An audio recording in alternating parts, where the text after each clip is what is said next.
Word Project 2, creating a research paper. Oh, no, I didn't think I was going to be an English class. Well, not exactly, but kind of.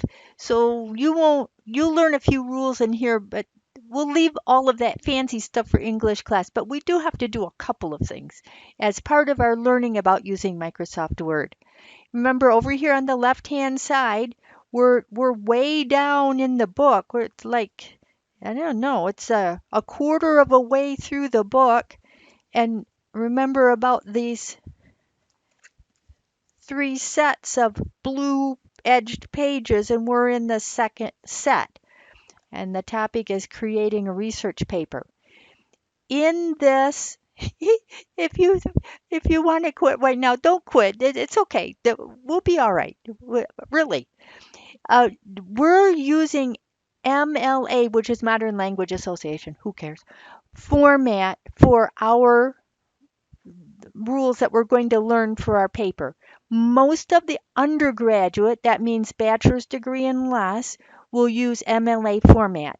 Whereas graduate level, master's degree and higher, will probably use APA format. Uh, American Psychological Association, also, who cares?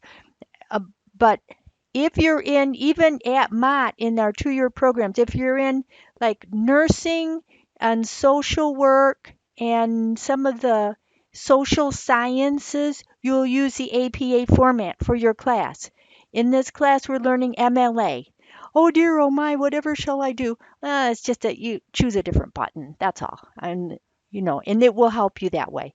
But not to confuse you in case you're in one of those majors.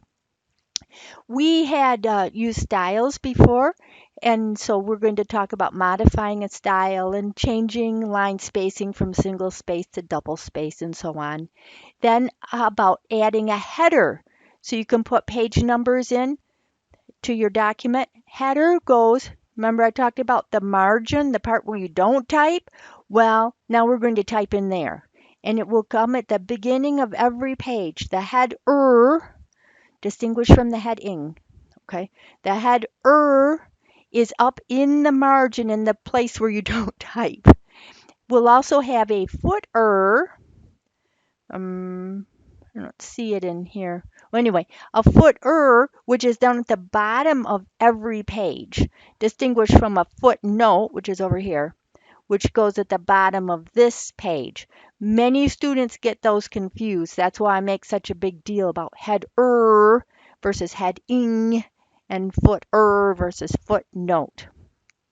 And then we learn to use some keyboard shortcuts. If you want to use, I use a lot of them. Not required. Take a pick. And then paragraph indentation. There are a couple of different kinds of paragraphs, and if you learn how to, indentation is where you just move the margins for a second for one paragraph or whatever, and then move them back. We're going to be citing sources, CITE citing, which is naming them as opposed to going to a website, which is a location, SITE. So the place is SITE and the using of somebody else's information is CITE. Aha, tricky.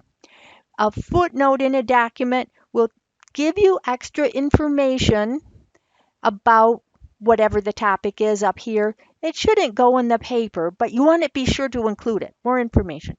It goes down in the footnote at the bottom of that page. Not in the footer at the bottom of every page, but the footnote at the bottom of that page. Tricky. You learn how to insert a hard page break.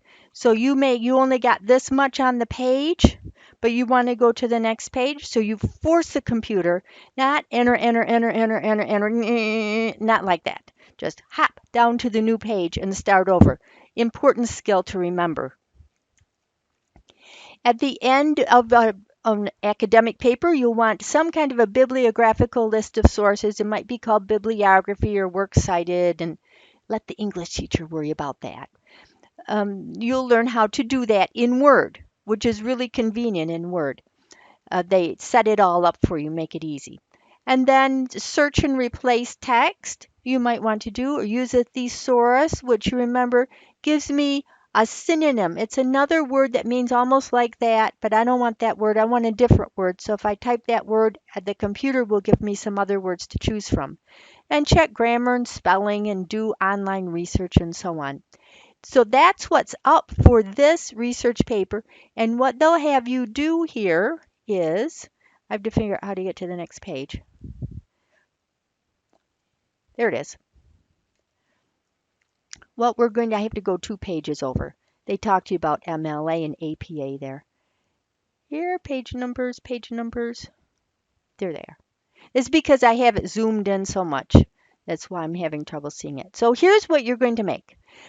You have a 1 and a little bit page paper, and that's where that hard page break goes. And then the third page at the end is the works cited. Notice that you have a header with your last name and the page number, and the computer counts the page numbers for you. You put in a code, you click a button, put in a code, and the computer adds the page numbers for you. They're very handy. This is the heading I was talking about. This is the header on the top of every page, and this is the heading at the beginning of the first page of the document only with the introductory information. And then they'll show you how to insert a parenthetical reference, or you can call it an in-text citation. One student asked me about that because I tend to say the other word, and the book says this word, same thing. And then here's where the footnote goes.